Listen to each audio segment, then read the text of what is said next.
வணக்கம். சற்றுமுன் கிடைக்கப்பெற்ற முக்கிய தலைப்புச் செய்தி ஒன்று வெளியாகியுள்ளது. அதிமுகவின் முன்னாள் அமைச்சரும் அதிமுகவின் பொதுச்செயலாளர் துணை பொதுச்செயலாளராக இருக்கக்கூடிய KP முனுசாமி அவர்கள் ராஜினாமா செய்து சசிகலாவின் கட்சியில் இணைய உள்ளதாக தகவல்கள் கிடைக்கப்பெற்றுள்ளது.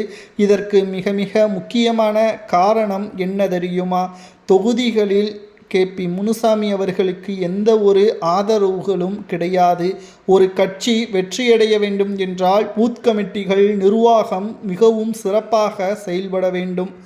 ஆனால் அதிமுகவில் இருக்கக்கூடிய பூத் கமிட்டிகளின் உட்கட்டமைப்புகள், அடிப்படை உறுப்பினர்கள் அனைவரும் கூண்டோடு சசிகலாவிற்கு ஆதரவுகளை தெரிவித்துள்ளனர். KP முனுசாமி உள்ளிட்ட மூத்த நிர்வாகிகள் எடப்பாடியின் பின்னால் செயல்படுவது பதவிகள் வேண்டும் என்ற காரணத்தினால்தான். வெற்றி அடைந்தால் மட்டும்தான் பதவி கிடைக்கும் என்பதை மறந்துவிடக் கூடாது.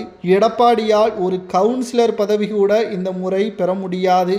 ஒட்டுமொத்த எதிர்ப்புகளும் அதிமுகவில் இருக்கிறது.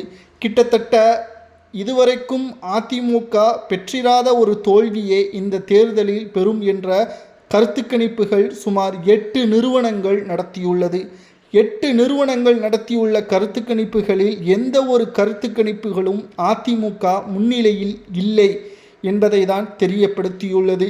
இதற்கு சில காரணங்களையும் அந்த நிறுவனம் வெளியிட்டுள்ளது. சரியான மக்களிடம் பிரச்சாரங்களை எடப்பாடி திட்டமிட்டபடி நடத்தவில்லை. இரண்டாவதாக, அதிமுகவில் ஒற்றுமைகள் இல்லை. மூன்றாவதாக, பாஜகவின் பேச்சை கேட்டுக்கொண்டு எடப்பாடி செயல்படுகிறார், கைது நடவடிக்கைக்கு பயந்து எடப்பாடி செயல்படுகிறார் என்ற குற்றச்சாட்டுகளும் அதிகமாகவே எடப்பாடியின் மீது இருக்கிறது. இதனால் சசிகலா அவர்கள் புதிய கட்சியை தொடங்கி ராமதாஸ் ஐயா அவர்களுடன் கூட்டணி வைத்து சில தொகுதிகளில் போட்டியிடுகிறார். தற்பொழுது KP முனுசாமி அவர்கள் இந்த தேர்தலில் ராஜினாமா செய்து கட்சியிலிருந்து வெளியேறி சசிகலாவிற்கு ஆதரவாக செயல்பட்டால் மட்டும்தான் அரசியல் வாழ்க்கையில் அவருக்கான முக்கிய அங்கீகாரம் கிடைக்கும். இல்லை என்றால் மக்கள் KP முனுசாமி அவர்களை புறக்கணிப்பார்கள். அவரது சொத்துக்களை தேர்தலில் இழக்கக்கூடிய நிலைமையும் உருவாகும். இந்த அச்சத்தின் காரணமாகத்தான் கட்சியிலிருந்து ராஜினாமா செய்ய ஆலோசனையும் நடத்தி வருகிறார். தனது தொகுதி அதிமுகவின் நிர்வாகிகள் முக்கிய தொண்டர்களுடன் ஆலோசனை நடத்தி சசிகலாவின் கட்சியில் இணையலாமா என்ற ஒரு முக்கியமான ஆலோசனையும் நடத்தி வருகிறார். பொறுத்திருந்து பார்க்கலாம். KP முனுசாமி அவர்கள் எடுக்கக்கூடிய முடிவுதான் அவருக்கு பின்னால் இருக்கக்கூடிய நிர்வாகிகளுக்கும் அது வழியாக மாறும்.